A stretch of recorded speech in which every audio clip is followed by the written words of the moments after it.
Este é o Juridicast, o seu podcast sobre negócios jurídicos, e eu sou Leandro Ramos. No episódio de hoje, vamos falar sobre um desafio que está presente na rotina da maioria dos advogados e advogadas. Como sair do dia a dia operacional e assumir uma postura mais estratégica? A advocacia é uma profissão naturalmente técnica, mas à medida que os profissionais evoluem e assumem cargos de liderança e se tornam sócios, surge a necessidade de olhar para outras frentes, como gestão, desenvolvimento de pessoas, tecnologia e, claro, vendas. Mas como conciliar todos esses papéis sem se perder? O que é realmente estratégico para o advogado? E por que tantos ainda se sentem presos à operação? Para falar sobre isso, recebo hoje o Felipe Kister, que é fundador da Voa Legal, uma consultoria em gestão, estratégia e desenho de produtos e serviços jurídicos. Felipe, seja bem-vindo ao Juridicast. Oi, Leandro, obrigado pelo convite. Muito bom tê-lo aqui com a gente, Felipe. E pra gente entrar no tema, na tua visão, qual que é o principal desafio que o advogado enfrenta ao deixar de ser apenas técnico para assumir um papel mais estratégico dentro do escritório? Bom, legal, Leandro, vamos lá. Eu vejo que antes de adentrar de fato na posição de ser estratégico ou não,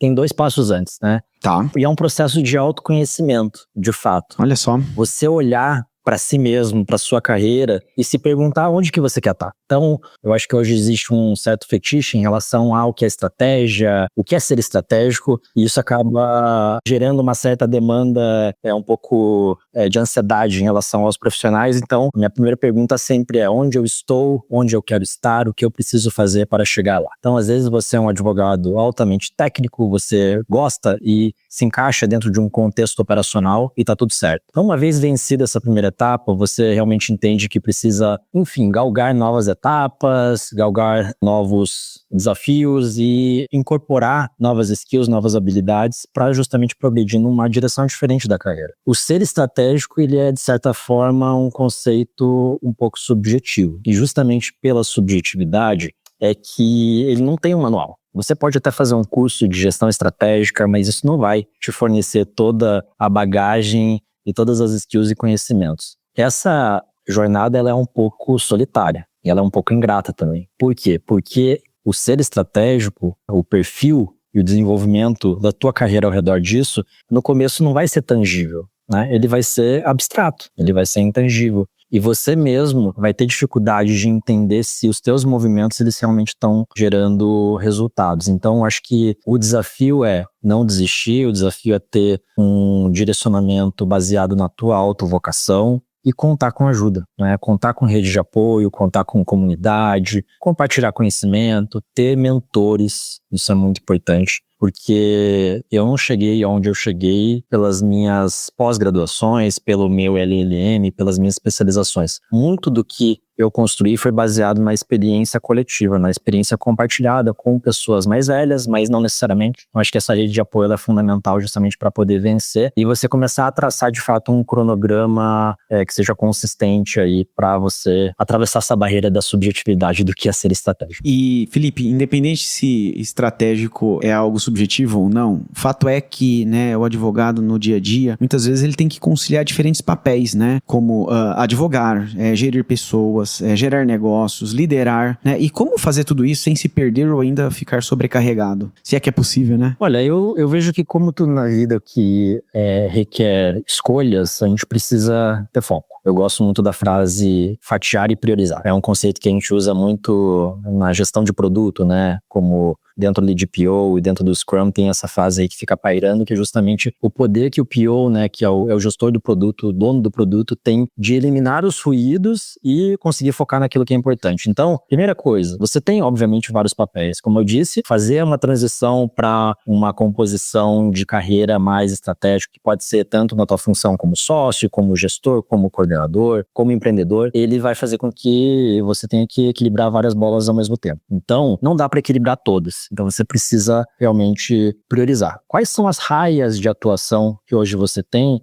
e que são fundamentais para garantir que você tenha êxito, tanto no êxito técnico, né, dentro da tua profissão, da investigação, de aprofundamento, de conhecimento, quanto nessa visão mais panorâmica, essa visão mais 360, que é o que o ser estratégico, entre aspas, ele demanda, né? Então, eu vejo que ninguém consegue tirar um chapéu do técnico e colocar o chapéu do estratégico com tamanha facilidade. Essas coisas, elas vão coexistir. Agora, sim, eu acho que uma organização, acima de tudo mental, ela é muito importante para você entender para onde que você está indo. Então, por isso que eu falei lá no começo, minha primeira resposta foi autoconhecimento. O que é muito importante para você, o que você não quer deixar de fazer, o que você precisa começar a fazer para que você consiga fazer as pazes com você mesmo em relação ao teu próprio falta de êxito, na completude de tudo isso que está na mesa, né? Então, acho que antes de falar sobre gestão, antes de falar sobre estratégia, tem sim uma investigação muito forte, individual e pessoal. E uma vez feita essa análise individual, Felipe, o que de fato é estratégico para um advogado, né? Isso considerando toda a questão da subjetividade que a gente está discutindo até aqui. Veja, como um bom advogado, eu vou te dizer, depende.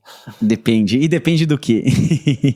Depende daquilo que eu te respondi na segunda pergunta. Tá. Qual é o seu momento, qual é o seu recorte, qual é a sua carreira. Veja, eu sou advogado, eu sou formado em relações internacionais e minha carreira sempre foi para a área de gestão. Eu sempre me especializei em gestão. Então, o ser estratégico dentro do meu recorte de carreira é muito diferente do que o ser estratégico para um advogado que trabalha com M&A num escritório de boutique, correto? Porque com certeza. Num escritório de boutique, às vezes os desafios que ele vai ter estão muito relacionados, bom, talvez não tanto em relação ao aprofundamento técnico, mas sim em relação a como fazer gestão de expectativas, gestão de contratos, gestão de clientes para fidelizar, né? Então, se você trabalha com algo altamente artesanal, o que é ser altamente estratégico dentro desse recorte? Por isso que depende. Agora, pode ser que para um empreendedor ou para um sócio de um escritório de advocacia, ou uma pessoa que está dentro de um programa, por exemplo, de junior partner e que está para se tornar sócio, ou hoje ele é um gestor, enfim, o ser estratégico ele está muito relacionado à capacidade de entender o negócio, capacidade de investigar novas oportunidades, de desenvolver. É diferente, né? Exato. Hoje, a palavra estratégia, ela tá relativamente desgastada e vulgarizada justamente porque parece que é uma bala de prata. Então, olha, seja estratégico, né? E não é bem assim. E Felipe, tem algo que você vê que eventualmente no dia a dia os advogados acham que são estratégicos, mas no fim é nada mais do que uma tarefa operacional? Olha, Leandro, eu vejo assim que o autoconceito do que é estratégico, ele tem que estar muito alinhado com o resultado dentro do negócio. Quando a gente fala em estratégia, e aí eu acho que é legal até voltar em relação ao conceito. Se você for fazer uma pergunta para as pessoas sobre o que é estratégico, você dá duas opções. E as duas opções são: estratégia é o que ou estratégia é o como? Você vai ver que a maioria das pessoas vai dizer que é o como. É o como. Que é tático, né? Exato. Estratégia não é o como, estratégia é o quê. Então veja que existe uma certa singeleza no conceito. E ele, por muitas vezes, ele é negligenciado justamente porque as pessoas estão muito no afã de querer mostrar, de querer, enfim, ultrapassar isso sem ter, de fato, uma rota de conhecimento. Então, quando a gente fala em estratégia, em planejamento, em execução de projeto, a gente está entrando num nível, muitas vezes, basilar, muitas vezes elementar. Não é sobre complexidades. Muitas vezes é sobre simplicidades, é sobre enxergar o óbvio e transformar esse óbvio no quê. E veja só, existem vários comos para um o quê, mas não existem vários o quês para um como, entende? Entendo. Então, antes de sair pensando no como, a gente precisa entender o quê. Então vamos lá, voltando para a tua pergunta. Um advogado que acha que ser estratégico, por exemplo, trabalha no contencioso estratégico, tá? Ele trabalha com ações de alto impacto, de alto volume financeiro. Ele pode achar que ser estratégico é conduzir aquele processo, cara, just in time, sabe? Tipo, olha, eu tô aqui em cima dos prazos. Mas às vezes ser estratégico é você traçar caminho junto com o teu cliente e às vezes ou acelerar ou ter manobras para negociar durante esse processo, justamente para quê? Para obter o objetivo do cliente. Qual é o objetivo do cliente? O objetivo do cliente é, cara, rever essa relação contratual, ou talvez obter uma liminar, ou talvez conseguir fazer caixa. Então, o conceito de estratégia ele tem que ser altamente personalizado para o contexto onde você está inserido. Por isso que eu acho que a visão panorâmica, essa visão sistêmica, essa visão 360, ela é um pouco mais simples, é um raciocínio mais simples do que as pessoas tendem a achar. Por isso que também acho que rola um movimento de romantização em relação ao que é a estratégia, e a gente esquece de fazer muitas vezes o básico. Aí pense o seguinte, você falou do tático, né? Sim. Para esclarecer, eu gosto muito de usar as analogias de jogos. Dentro de um jogo de futebol, A estratégia, o objetivo é ganhar o jogo. A estratégia é utilizar um bloco para fazer a bola girar, por exemplo, no meio do campo. O tático é o esquema que você vai utilizar. É como que essa zaga vai se posicionar, como que a gente vai fazer o contra-ataque, qual o tipo de enfiada de bola que a gente vai fazer para pegar o jogador nas costas. Isso é muito tático. O que é o operacional? O operacional é a maneira como a qualidade que você dá o passe. É você não errar o passe. Então você tem aquelas 3 camadas que é muito conhecido nas táticas de guerra, né? A estratégia tá lá em cima, é você conseguir enxergar de forma sistêmica, de forma panorâmica, de forma aprofundada, e aí você cascateia isso para as camadas táticas e operacionais, tá? Interessante. E, Felipe, para muitos escritórios e advogados, vender hoje em dia é uma atividade estratégica, né? Mas muitos profissionais do direito dizem que não tem tempo para se dedicar a isso, né? E aí a pergunta que eu tenho é, como liberar tempo na prática para o comercial sem deixar o resto cair? Legal essa tua pergunta, Leandro, porque quando eu vejo tanto os meus clientes quanto prospects ou pessoas ao meu redor falando isso, eu automaticamente vejo 2 miopias, né? Por quê? A primeira miopia é que o advogado que fala isso, óbvio, estamos aqui fazendo um recorte para o advogado que está à frente de um negócio, está à frente de uma área. Eu não estou falando do advogado júnior recém-entrado no escritório, tá? Eu não estou falando do estagiário que precisa se preocupar com isso. Eu acho que advogados que entraram no escritório, que às vezes têm funções eminentemente operacionais e está tudo bem em relação a isso, eles não precisam necessariamente se preocupar em desenvolver negócios, em fazer a parte comercial. Eu sei que esses papéis, eles também são atribuídos a algumas classes de profissionais. Mas aqui eu estou fazendo um recorte de pessoas que têm sim essa função. Estou falando de sócios, estou falando de gestores de carteiras, estou falando de gestores de contratos. E a primeira miopia é porque é uma falta de zelo sobre o processo de desenvolvimento de negócio. Que é muito comum que a maioria dos escritórios, a maioria desses profissionais, eles foram procurados pelos seus clientes. Eles receberam um input inicial. Tá. Então, a visão dele é, cara, eu não preciso fazer muita coisa porque meu escritório sempre funcionou dessa maneira, sempre fui procurado. A miopia aqui está muito relacionado à competição. A competição hoje, aí a gente vai falar sobre tecnologia, mas a competição mesmo profissional. O cara que às vezes pagava 10 mil num projeto, ele vai pagar 8 mil porque o teu vizinho está oferecendo 8 mil. Ele não vai fazer muita distinção, muitas vezes, em relação ao teu serviço. Isso eu estou dizendo com propriedade porque eu trabalho com vários segmentos. Eu trabalho com boutique, mas eu também trabalho com contencioso de massa. Existem categorias em que isso não faz diferença. Óbvio, a boutique, com certeza, a gente vai entrar num nível muito pessoal de prestação de serviço. E a segunda miopia é que a falta de tempo, quando a pessoa fala assim, não tenho tempo para fazer esse processo comercial, mostra que isso realmente está na última linha de prioridade dele. Isso ainda não está incutido na cabeça do advogado, que o desenvolvimento de negócios, ele não é uma condição apenas financeira, é uma condição de fidelização, é uma condição de melhoria no processo, é uma condição de melhoria na experiência e na prestação de serviço. Então a minha resposta é, não tem tempo? Arrume tempo, se você achar que isso é importante. Tenha um CRM minimamente estruturado, tenha uma planilha que seja, ou idealmente um software, mas assim, olhe para isso como se fosse a espinha dorsal do teu serviço, porque o advogado é um profissional do conhecimento de serviços, não de produtos. Muitas vezes. Então quer dizer que a questão do tempo não é só efetivamente uma falta de tempo e sim, eventualmente, uma falta de priorização ou ainda de olhar, né, para esse tema vendas com outra perspectiva? Com certeza. Veja, a nossa faculdade, ela de longe, nem de longe, ensina sobre qualquer coisa do mundo real. Sobre o que é empreender, sobre como precificar, como desenhar serviços, como pensar no que os clientes precisam e a gente fazer o trabalho inverso, porque, como eu te falei, a advocacia ela é extremamente reativa. O cliente ele chega com um problema e você tem uma solução que muitas vezes é um remédio processual, muitas vezes é um projeto de consultoria e tal. Então, eu acho que falta priorização, Leandro, sim. Mas falta, acima de tudo, bagagem de ferramenta, de conhecimento. E aí eu tô falando de coisas básicas. Eu vejo assim que até dentro das bancas que trabalham em prateleiras mais altas de conhecimento, de produto, de serviço, né, de margens mais altas, falta uma certa curiosidade em entender o modelo de negócio do teu cliente. Existe uma delimitação muito forte dentro do jurídico. Tá. Então, por exemplo, eu tenho um advogado tributarista, ele atende indústrias, ele atende cooperativas, ele atende tecnologia, e ele, com uma certa dificuldade, vai fazer perguntas básicas, que são perguntas de empreendedores, de pessoas que estão no negócio, como, por exemplo, qual o seu modelo de negócio? Qual o seu canal de aquisição de clientes? Qual tipo de produto você vende? Como que você modelou esse produto? Qual que é o próximo investimento que a tua empresa vai fazer e por que que você vai fazer esse investimento? Qual é o movimento que você está vivendo? Isso é papo de negócio, isso não é jurídico. Com certeza, não é jurídico. Não é jurídico. E aí eu acho que tem essa limitação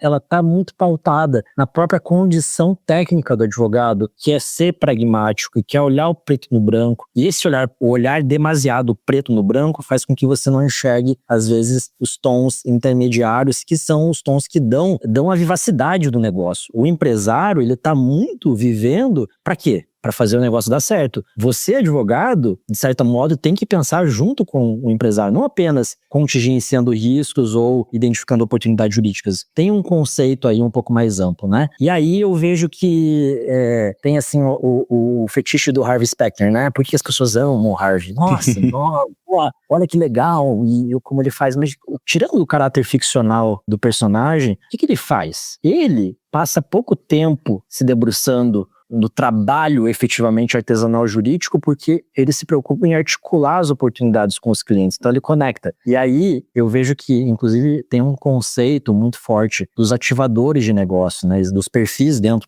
das organizações, e tem um conceito do ativador de negócio, que ele é um rainmaker, né, ele é uma pessoa que faz chover. Por quê? Porque ele articula, ele conecta, ele fala o seguinte: putz, cara, eu tô atendendo uma empresa aqui de health tech, e eu sei que eu tenho um cliente também que tá procurando investimento, então eu vou conectar essas duas coisas. Isso transforma também a oportunidade jurídica. E aí, Leandro, olha só, se eu for te falar que eu conheço hoje mais 100 advogados de alto gabarito, tá? E talvez no máximo 10 deles são realmente ativadores de negócio. Eu tô falando de 10% de 100 que já são lá em cima. Então, assim, é um perfil muito difícil de encontrar. Por isso que tem uma oportunidade muito grande aí. E Felipe, só fazendo um adendo aqui, né, pro nosso ouvinte, né, para quem ainda não tá familiarizado com o conceito de ativador, né, o ativador é um perfil que foi traçado num estudo chamado Rainmaker, né, o Genome Project, feito pela DCM Insights, e que traçou 5 perfis de profissionais que, enfim, melhor performam em vendas, e o perfil que melhor performa é o chamado perfil ativador, né, que ele não só tem o conhecimento técnico, mas também tem uma alta habilidade de fazer conexões com clientes, produzir conteúdo, usa bem as redes sociais, faz conexões em eventos, né? E a propósito, estudo, ele tá virando livro, Felipe, não sei se você sabe, e que vai estar sendo publicado agora no próximo mês, em maio, lá nos Estados Unidos, vai sair a versão em inglês e certamente vai ser traduzido em algum momento aqui pro Brasil. Que legal, Leandro, não sabia disso, sou um mega fã dessa abordagem, né? E como você bem falou, dentro desse estudo a gente consegue ver elementos básicos que diferenciam um ativador de um não ativador. E sabe o que eu acho que pra mim faz muita diferença? É o cuidado com as pessoas. Sim. Eu venho muito de uma escola da gestão Lean, e um dos pilares da gestão Lean é o cuidado com as pessoas, é o zelo com as pessoas e com os clientes. Então, se você tem um CRM que você está preocupado em fazer a tua gestão não apenas comercial, mas você entender, você classificar, você segmentar, e a partir disso você criar estratégias comerciais de negócios, eu acho que isso revela um senso de zelo, de cuidado, de carinho, de atenção, não apenas com o teu cliente, mas com as pessoas e com você mesmo. Com certeza. E Felipe, para quem tá nos ouvindo agora, né, e tá eventualmente pensando aqui, mas como é que eu faço algumas dessas coisas na prática? Você tem dicas de técnicas de produtividade ou ainda de gestão do tempo para quem precisa equilibrar várias tarefas, sejam elas operacionais ou estratégicas, no dia a dia? Leandro, eu poderia te passar uma lista de frameworks, de métodos, de conceitos prontos. Como eu te falei, eu venho originalmente de uma escola de gestão Lean. Tá. E depois me especializei em outros frameworks ágeis, Scrum, tenho certificação em PO, mas assim, voltamos para a questão da bala de prata. Não existe um único método. Não existe. Não existe. Existe aquele que funciona para você. E eu vou te falar uma coisa. Hoje, eu uso Kanban há muitos anos e aplico isso dentro dos clientes também há muitos anos. Alguns compram a ideia, outros usam por um tempo e depois abandonam. Enfim, fazem. Eu não tenho responsabilidade sobre isso. A gente trabalha muito com a educação, né, e com a apresentação de modelos que sejam autoguiados, que sejam autônomos. Mas cultura empresarial a gente não consegue mudar por meio de projeto de consultoria muitas vezes. Isso parte muito de uma visão de necessidade interna, né?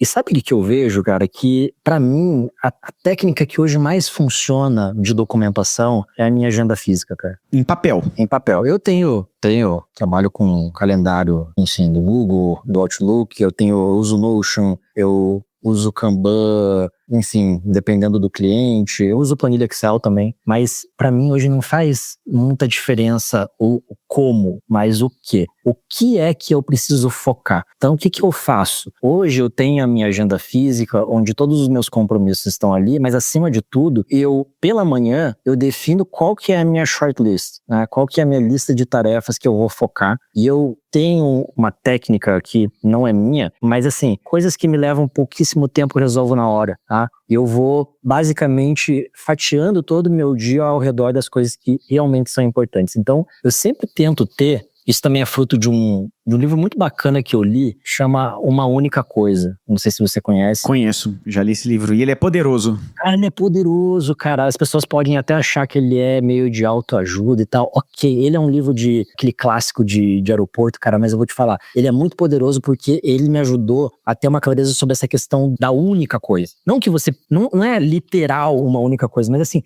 tudo que você tá fazendo, né? Todas as tarefas que eventualmente não estão gerando tanto valor, cara, você não precisa fazer 100%.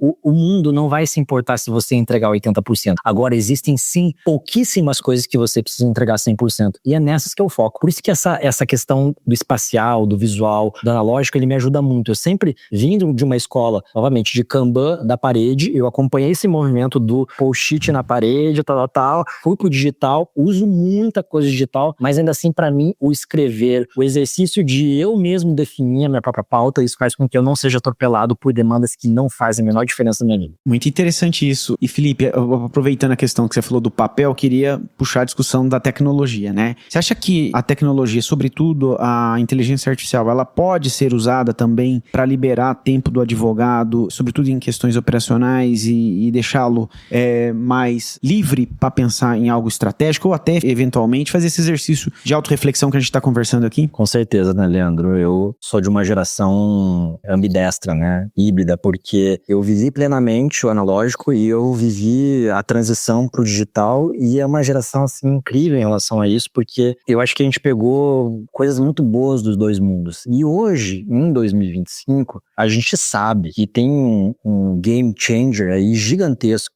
Não é que muda o mundo, você muda as regras do mundo. A inteligência artificial, ela é justamente o que a internet foi, o que o smartphone foi ali em 2008. A inteligência artificial, ele se cravou essa bandeira aí, e aí você pode falar, putz, mas não é bem assim e tal. E eu não sou um freak da inteligência artificial, mas hoje em dia a gente tem trabalhado muito com automações, muito com dados, né? Então eu sempre me pergunto, não só na minha operação, mas principalmente nas operações dos clientes, o que não deveria ser feito por você que hoje e que a gente pode substituir? Então, as pessoas tendem a pensar que um projeto de tecnologia, ele vai ser aquele all-in-one, né? Tudo em um só. Olha só, eu tenho uma solução, novamente, buscando a bala de prata, né? As pessoas querem atalhos, as pessoas querem modelos, frameworks que parem de pé e que resolvam todos os problemas. E para mim, faz muito mais sentido pensar como se fosse montar um Lego. Hoje eu tô montando um Lego, cada pecinha que eu coloco em cima, eu sei que eu tô eliminando uma coisa que eu não deveria estar fazendo para eu poder fazer, sabe o quê? Ler, conversar, pensar. Então, automação é uma coisa fantástica, que a inteligência artificial, a gente não está usando ela como fim ainda, eu estou usando ela no meio. Perfeito. Ela está me ajudando a transcrever, a traduzir e me dar um caminho que a automação, né, estamos falando aí de fluxos, basicamente dentro de sistemas de tecnologia, formulários, WhatsApp, software de gestão de projetos, não importa. Assim, hoje em dia a gente pode fazer muita coisa com low code, com no code. E aí, Leandro, é óbvio, eu volto naquela questão que eu te falei. Se eu tenho alguma coisa que é ruído, eu não quero fazer. Se não vai gerar valor para mim, tira, vou investir, a gente vai custar lá o desenvolvimento, mas eu sei que isso é perene. E, novamente, pensar no bloco de Lego, não pensar no Lego pronto. Pô, vamos blocando pouco a pouco, vamos testando. E eu acho que essa jornada da tecnologia, ela é densa, ela é complexa, mas se você vai fatiando e priorizando, dá. Bacana. Pra gente fechar nosso episódio aqui, Felipe, é realista pensar que um advogado ou uma advogada vão viver só do estratégico? Ou sempre vai existir uma dança entre o técnico e o estratégico, dependendo do momento, da estrutura e até do estágio da carreira, né, do profissional? Sim. Leandro, eu vejo assim que a maioria dos meus clientes que me procuraram, cara, sinceramente, assim, não é exagero, 90% fala exatamente isso. Felipe, eu preciso sair do operacional e me tornar estratégico. E aí, assim, isso abre tantas caixinhas, né, que eu mesmo me coloco pensando. Eu trabalho com estratégia, né, estratégia de negócios, mas eu trabalho muito com operação. Por que eu trabalho tanto com operação? Porque se eu não entender do direito, se eu não entender o que uma área, por exemplo, ambiental faz, não apenas de forma genérica, mas no detalhe, eu nunca vou conseguir formular e fornecer soluções ou articular soluções junto com o meu cliente. Então, o operacional, para mim, ele é parte fundamental do ser estratégico. Agora, se você for me perguntar, Felipe, você quer ser sempre assim? Você vai ser sempre assim? Eu acho que não. Eu me imagino, porque eu imagino assim, que em 10 anos, óbvio, isso é um planejamento muito meu, assim, mas imagina que em 10 anos eu não vou precisar fazer ou investigar tanto o técnico operacional, porque o meu negócio vai estar num outro patamar. É assim que acontece na vida, a gente vai se desenvolvendo, a gente vai envelhecendo, a gente vai ganhando maturidade e experiência.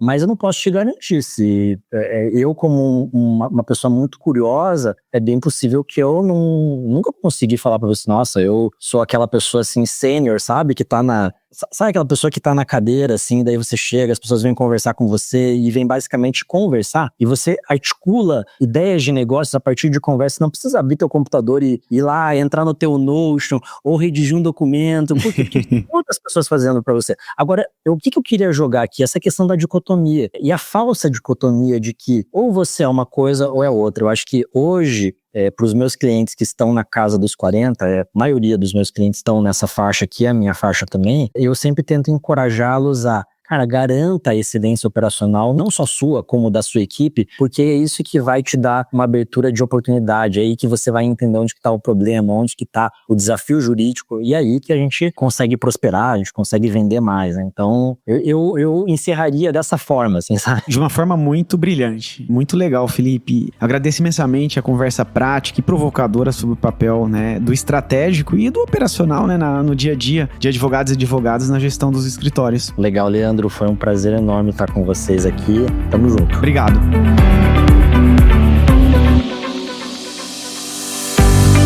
E você que nos ouviu até aqui, como está a sua rotina hoje? Você tem conseguido sair da operação e pensar no futuro do seu escritório? E mais, pensar no que é importante para você? Se esse episódio te trouxe reflexões interessantes, compartilhe com outros colegas que também vivem esse dilema. Vamos ampliar esse debate e ajudar mais advogados a assumirem o protagonismo dos seus negócios. Aproveita e segue o Juridicast para não perder os próximos episódios. A gente se encontra na próxima quarta-feira, sempre às 7 da manhã. Até lá!